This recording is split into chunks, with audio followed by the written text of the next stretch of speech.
Salutare, sunt în Hala la Minor. Aici este standul celor de la Transilvan Life din Harghita. Salut, Marian! Servus! Salut! Ce mai faci? Ce să fac? Hai să-ți arăt ceva fain și nou de la noi, de la Transilvan Life. Este un box rulotă modulară, ce încă nu am mai făcut. Să știi că eu am trecut dimineață pe aici și m-am uitat așa un pic. Mi s-a părut mie o chestie, un produs destul de nou. Hai să vedem, explică mai multe despre treaba asta. Ce este interesant, să-ți explic rapid. Asta am visat și am construit așa pentru rulotiști, cine nu are încă, dar are dubă. Și vrea să folosească o autorulotă modulară, că are o bucătărie, un sistem living de pat, dar ca să vezi și tu, partea de bucătărie are o autonomie mare. Nu trebuie conectat la apă. Deci nu se conectează, nu? Nu. Hai să vedem. Stai așa, să înțeleg și eu. Hai un pic mai în spate. Deci să înțeleg. Avem aici un interior de dubă. Să spunem că eu am duba. Deci ce văd partea aia neagră, să spunem că e peretele de la dubă. Da. Bun. Deci voi îmi faceți, dacă eu vin cu duba, voi îmi faceți așa. Îmi faceți aici, este bucătăria. Acolo este zona de living de dormitor, da. Și am înțeles că voi faceți și puteți să tapetați și cine cere, duba. Da. Dacă se poate cumpăra și separat bucătăria sau partea de living, dar cine vrea să acopere toată duba, cu înțeles. Izolație și cu două geamuri și un max fan. Eu, de exemplu, dacă vreau, am duba și, nu știu, am o saltea, dar în schimb n-am bucătărie, pot să vin să iau bucătăria asta. Da, sigur. Sau invers, dacă nu-mi trebuie bucătărie, vreau numai, mă duc la pescuit și vreau numai să dorm, atunci pot să iau doar treaba asta. Așa este. Hai să mă uit și eu pe aici un pic, dacă îmi dai voie. Da. Aici avem o chiuvetă destul de mare. Da, ce este interesant aici, că avem două rezervori de 25 de litri, lasă-i acolo. Așa. Deci 25 de litri. Deci sunt două rezervoare de câte 25 de litri fiecare. Da, una curată și una de gri, apa gri. Ce este interesant, avem o încălzire instantă care funcționează prin aragaz.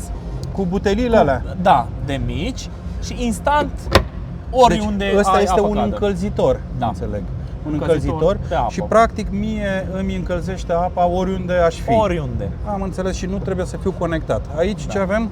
O baterie de litiu de 50 de amperi. Suficient acolo pentru frigider. În mare, dar se poate încărca telefonul de aici, are o lumină de interioară, are un invertor de 800 de W. Aici alte butelii. Da, pentru aragaz. Sunt pentru aragazul ăsta. Aragazul ăsta îmi place, îți spun de ce îmi place. Stai așa să-l oprim să nu mă ard. Invers, așa. Ce îmi place sincer la aragazul ăsta este faptul că eu, de exemplu, dacă vreau să gătesc un pește care e mai mare și am o oală, o tigaie mai mare, se poate pune poți să pui aici frumos, pentru că la celelalte aragaze ai văzut că alea care sunt încastrate e mai complicat. E mai complicat, așa. Aici sunt sculele mele. Și aici este frigider de 45 de litri cu congelator. Foarte tare. No. Și în rest, în mare, așa e. În living are și o toaletă ce am Deci poți să avem și toaletă dacă îmi cumpăr acest modul. Da. Și spune-mi o chestie. Aici ce dimensiune are patul când se face pat complet? Are lungime. O să-ți arăt cum arată ca și pat.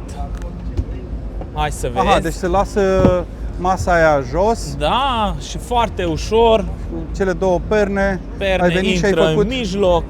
Și ai pat de 1,90 m cu 1,70 m. Foarte mare. Pentru 3 persoane. Da. Iar astea sunt culorile pe care de mostre am pus aici, se poate schimba culorile și la bucătărie și la partea de living. Foarte interesant. Ce mai aveți voi? Asta este cu ce am început noi, în primul rând, conversiile de custom. Da. Aici avem așa pe scurt să-l prezentăm că mai avem o prezentare. Avem scaunele rotative, masa Este de o lucru. autorulotă Da. completă. În spate, aici avem bucătăria, zona de bucătărie. Da, Cu lisează, frigider, aragaz, chiuvetă. Ce este interesant, din, Ăsta este patul... Aha. din tavan coboară jos electric un pat și de partea de scaune din spate se poate face un pat mare. Acum nu pot să deschid, În momentul că în care trebuie tragi de acea banchetă... are o prelungire și la lățimea, unde punem pernele alea. și aici ăsta se face pat până în față. Da, până în față. Super. Na. Și văd aici că mai ai încă două module. Mai ne ocupăm cu boxuri pentru minivanuri, adică microbuzuri, deosebit de T5, T6, viitor. Hai să te întreb o chestie. Dacă am un Duster, eu pot să-l transform pe Dusterul meu, să merg cu el, nu știu, și să dorm în Duster? Da, avem o soluție bună. Dacă vezi pe partea asta, se vede și pe roll-up-ul cum arată când este pus în mașină și se poate desface și un pat, dar în timpul mersului cu mașină se poate folosi și scaune din spate. Am înțeles.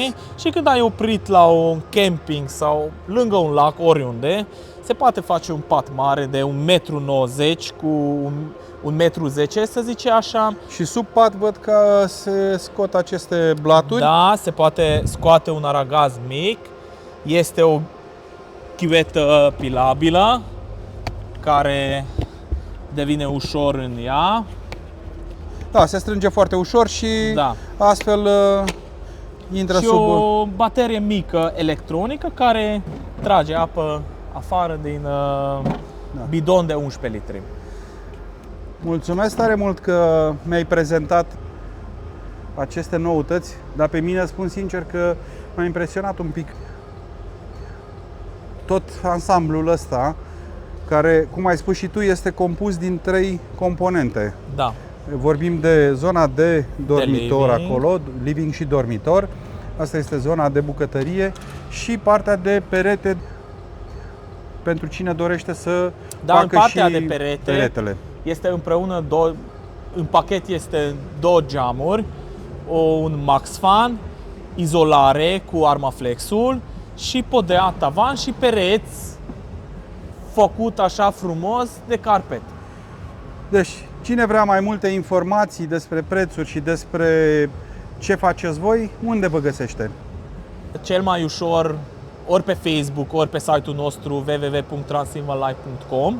Acolo se găsește adresa noastră de mail sau numărul meu de telefon. Oricând poate să mă sună și noapte, că pot să răspund. Bine, mulțumesc tare mult, ne vedem! Cu mare plăcere, ne vedem Sănătate. mai târziu. Servus, Maria! Servus!